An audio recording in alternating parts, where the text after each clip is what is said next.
La vie compliquée de Léa Olivier. Du coup, on était rendu à la partie 2 à Marie-Lou de Léa. Samedi 27 décembre, 16h43. Objet, j'ai mal. Lou, je t'écris de mon lit. Et non, ce n'est pas parce qu'il pleut dehors ou parce qu'il y avait une émission spéciale sur le One Direction que je ne voudrais pas manquer. Disons plutôt que c'est parce que j'ai des problèmes gastriques. Je sais, wesh. Je t'explique. Le 25 au soir, mes parents ont décidé de souper dans un restaurant hyper chic du complexe pour célébrer Noël. C'était de la bouffe française vraiment fancy et les noms des plats me tombent sur le cœur juste à y repenser. Bref, la soirée s'est plutôt bien déroulée, comme notre méga grosse surprise de Noël était le voyage à Cuba. Nous avions décidé de partir, de piger un nom et d'offrir un petit cadeau d'une valeur maximale de 50$ à cette personne, soit tout l'argent que j'ai réussi à économiser en faisant la vaisselle et en passant l'aspirateur depuis la rentrée. J'ai pigé maman et je lui ai offert un beau foulard de chez Gap, dont elle n'arrêtait pas de me parler. Vers la fin de notre repas gastronomique, j'ai appris que c'est mon père qui avait eu mon nom. J'avoue que j'ai retenu mon souffle pendant quelques secondes. J'avais peur qu'il m'ait acheté quelque chose de complètement inutile ou pire. Un chandail kitten que je devrais porter parce que je me sentirais obligée. J'ai toutefois crié de joie quand j'ai ouvert mon cadeau. Il s'agissait d'un casque d'écoute de ces Urban Outfitters que je voulais depuis cet été. En plus, je sais très bien que ça lui a coûté plus que 50$. Je me suis empressée de lui sauter au cou pour le remercier. Merci papa d'amour, c'est le plus beau cadeau que tu pouvais me faire. Puf, t'es tellement chouchou, mais au moins tu pourras écouter ta musique quétaine sans me déranger. T'es juste jaloux parce que tu as reçu une chemise. Elle est belle ma chemise. Je suis sûre qu'Ingrid va l'aimer. Nous avons terminé le repas en riant. Et comme mes parents m'ont laissé boire une coupe de champagne, je suis remontée dans ma chambre un peu pompette. Hier matin, je me suis réveillée avec le sourire aux lèvres. Qu'est-ce que c'est ça? Je comprends rien. Bref.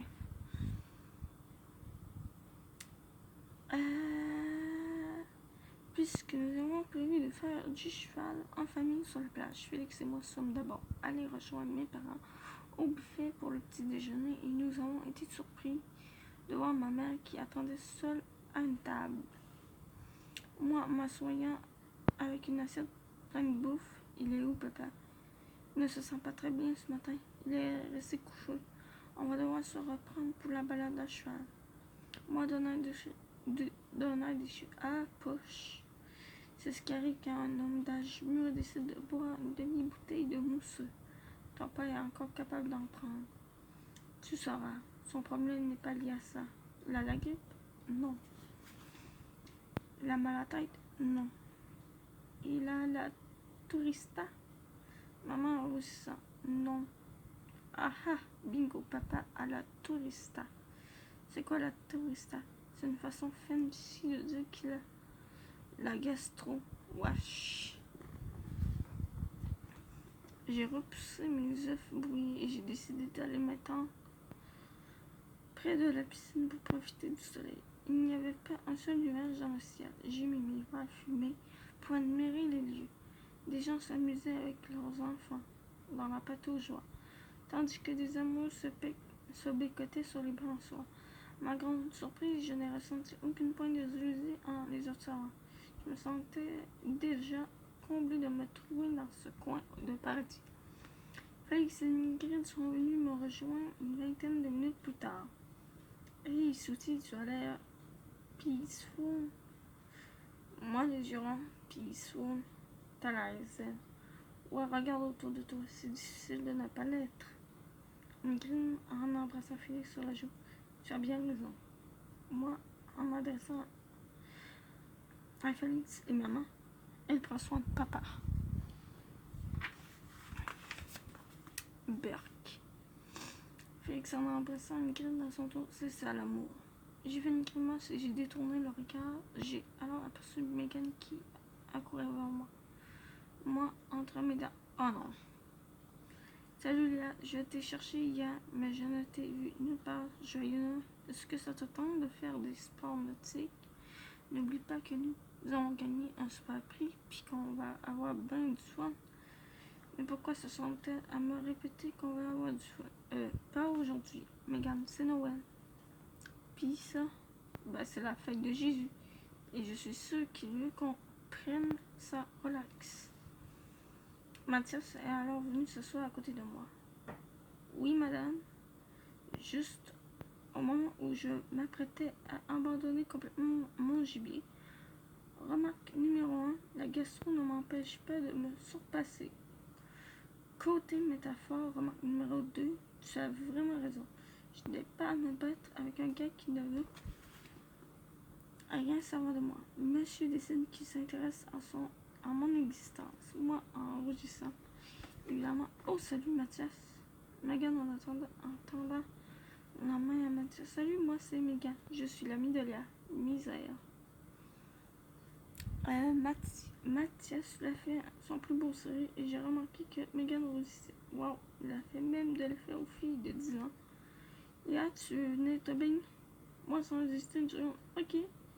Et j'ai moi, en haussant un sourcil. Hein? T'as dit que Jésus voulait qu'on prenne ça relax. Alors pourquoi tu vas te baigner? J'ai soupiré, je n'avais d'autre choix que de lui dire la vérité si je voulais être tranquille. Moi, en me tournant vers Mathias, vas-y, je te rejoins dans 2 minutes. Mathias m'a fait un signe de la tête et il a plongé dans la piscine. Moi, en chuchotant et en regardant Megan dans les yeux. Megan, est-ce que tu es vraiment mon ami? Ben oui, cette affaire. Ok, alors, si je te confie en secret, est-ce que tu mesures sur la tête de notre amitié que tu ne le diras à personne? Megan, en prenant un air très sérieux, premier juré craché. La vérité, c'est que j'ai un kick sur Mathias. Alors, je vais en profiter pour passer du temps avec lui. Tu comprends? Megan a un client les yeux. Oh, je vois. C'est vrai qu'il est beau, mais est-ce que je peux me baigner avec vous? Moi, en faisant un effort pour ne pas perdre patience, j'aimerais mieux pas. Si tu es là, je n'aurai pas l'occasion de me rapprocher et de lui prouver à quel point je suis la femme parfaite pour lui. Megan est restée songeuse quelques instants. Ouais, mais si je suis là, je pourrais lui parler de toi et lui faire comprendre que tu es la fille la plus cool au monde. Ok, j'avoue que sa logique m'a impressionné. Peut-être que je détaille sur elle. Moi, haha. Ce n'est pas faux. Mais est-ce que tu parles anglais? Oui. Je fréquente des camps anglophones depuis que j'ai 5 ans. Alors laisse-moi rester. Bon, ok. Mais n'oublie pas de louanger mes atouts de femme extraordinaire. Tu demandes ça à une petite fille de 10 ans, quoi, quand même.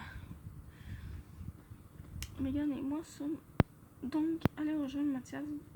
À ma grande surprise, mon amie est restée plutôt silencieuse, sûrement parce qu'elle était aussi subjuguée que moi par la beauté de mon dieu allemand. Sauf qu'en ayant le temps de vanter ma personnalité, Mathias ne semblait pas trop embêté par sa présence, puisqu'il l'écoutait d'une oreille attentive chaque fois qu'elle ouvrait la bouche, et qu'il a même accepté de jouer à chercher des billes au fond de l'eau avec elle. Comme ma peau ratatinait, j'ai décidé de les laisser s'amuser et je suis allée m'étendre sur une chaise longue. C'est là que tout a commencé. Mon ventre s'est mis à gargouiller de façon étrange. Au début, je croyais que c'était parce que j'avais faim. Mais quand je me suis redressée et que j'ai senti une douleur vive à l'estomac, j'ai compris que le problème était beaucoup plus grave. Megan et Mathias sont sortis à cet instant pour sortir de l'eau. Voulez-vous aller jouer au ballon sur la plage? Léa est tellement douée en sport. Moi, pourquoi pas? Ça va me faire du bien de me dégourdir les jambes. Et j'ai hâte de voir Léa en action. Il a dit ça en me donnant un petit coup amical sur l'épaule, quand si j'étais son grand chum.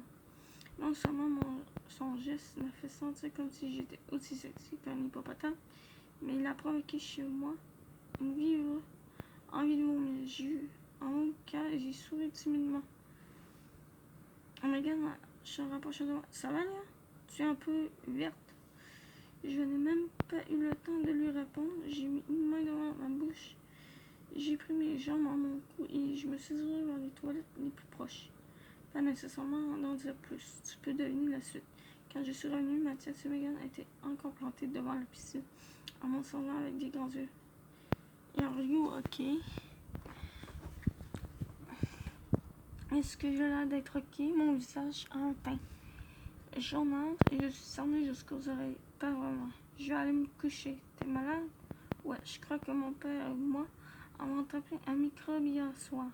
C'est peut-être à cause du bœuf bourguignon ou du plateau de fromage. En tout cas, ça fait mal. J'ai ramassé mes affaires et je me suis traîné les pieds jusqu'à ma chambre sans vouloir entrer dans les détails. Je crois qu'en 24 heures, j'ai passé plus de temps dans la salle de bain que dans mon lit. Et je suis vraiment tannée de souffrir. Ce matin, Félix a déserté la chambre en clamant qu'il refusait que je le contamine et que je ruine ses vacances et sa relation avec Ingrid. Une chance que je peux compter sur sa solidarité fraternelle. Heureusement que j'ai mes nouveaux écouteurs pour entendre ma musique et que le câble cubain diffuse des téléromans quétaines en boucle, car je me sens un peu seule. Ma mère m'a rendu visite tout à l'heure. Elle m'a appris que mon père était dans un état encore plus lamentable que le mien, ce qui ne présage rien de bon pour mon avenir rapproché. Elle m'a aussi promis de faire des allers-retours entre nos deux chambres. Pauvre petite maman. Pour s'assurer que nous restions tous les deux bien hydratés. Oh, et comble de malheur, Megan ne me semble pas effrayée par le risque de contagion puisqu'elle est déjà passée 4 fois dans ma chambre depuis hier pour m'offrir de jouer aux cartes, aux billes, au Monopoly et à Angry Birds. Je lui ai fait comprendre que comme le trajet entre la salle de bain et mon lit représentait le seul effort que j'étais capable de faire en ce moment, c'était mieux de remettre ça plus tard. Bon, je te laisse, l'écran me donne mal au cœur. Léa qui est encore verte, mais qui t'aime autant. Bon, du coup, là, je sais pas si je vais avoir le temps pour finir la partie. Mais bon, on va continuer pareil. On verra. Dimanche 28 décembre, 13h43. Jenna, est-ce que j'hallucine? Et Olivier est en ligne. Salut, je sais, je suis une mauvaise amie et je suis désolée de ne pas avoir répondu à ton courriel. Alors, mais je te jure que j'ai une bonne raison et que je m'apprêtais à le faire à l'instant. C'est correct, je suis surtout soulagée de constater que tu es encore vivante, c'est un grand mot. Comment ça, que se passe-t-il? Ouais, comment se passe-t-il? Je suis malade. C'est un virus lequel que mon père et moi avons attrapé. Un tourista. Oui, je suis incapable de sortir de mon lit. Ça fait 2 jours que je mange rien. Pauvre toi, est-ce que Félix te tient compagnie ou moi? Non, il a plutôt décidé de m'abandonner.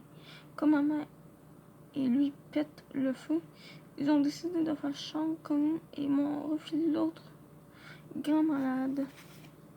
Lol, donc tu cohabites avec ton père? Oui, depuis hier. Et même s'il entretient une passion éternelle pour les reportages du canal Historia, je trouve ça cool de partager mon quotidien avec quelqu'un. Je commence à vraiment déprimer toute seule dans ma chambre. C'est cool, ça te permet de passer du temps avec lui. Ouais, disons que j'aurais préféré tisser des liens avec lui sans devoir me battre pour l'utilisation des toilettes, mais j'essaie de rester positive. Et sinon, le voyage se déroule bien. Y a-t-il un beau géo qui a retenu ton attention? Pas un géo, un autre touriste qui vient d'Allemagne. C'est le frère de la blondie de la blonde de Félix. Quoi, Félix? Il avait une blonde? Évidemment. Bref, il est super beau, genre tellement beau que j'en perds tous mes moyens. Oh, est-ce que tu en trouves un amour de vacances avant ton départ? Pour ça, il faudrait que je sorte de ma chambre et qu'il s'intéresse à moi. Je ne crois pas que je sois son genre. En tout cas, si je le suis, il a une façon drôlement nonchalante Et il dit de me le montrer. Et toi, quoi de neuf? Comment s'est passé ton voyage de ski? C'était débile. J'ai pris des leçons de snowboard avec un gars vraiment cute. Et tu as attendu tout ce temps là pour m'en parler? Dis-moi tout. Il s'appelle Xavier. Il a notre âge et il va au collège Jacques-Cartier dans le programme sport-études. Il est hyper sportif, drôle, attentionné, un genre d'Alex, mais plus sexy à mes yeux. Ben là, Marie, là, qu'est-ce que t'attends? J'entends qu'il casse avec sa blonde. Oh. Ah oui. C'est sûr, dans ce moment-là, c'est un petit peu compliqué. Et que j'aurais dû pas non plus de continuer. Ben, du coup, j'aurais pas le choix de faire la fin prochainement. La fin du chapitre. Donc, ça va être une partie toute petite. Donc, je vous dis à plus et on se retrouvera dans d'autres vidéos.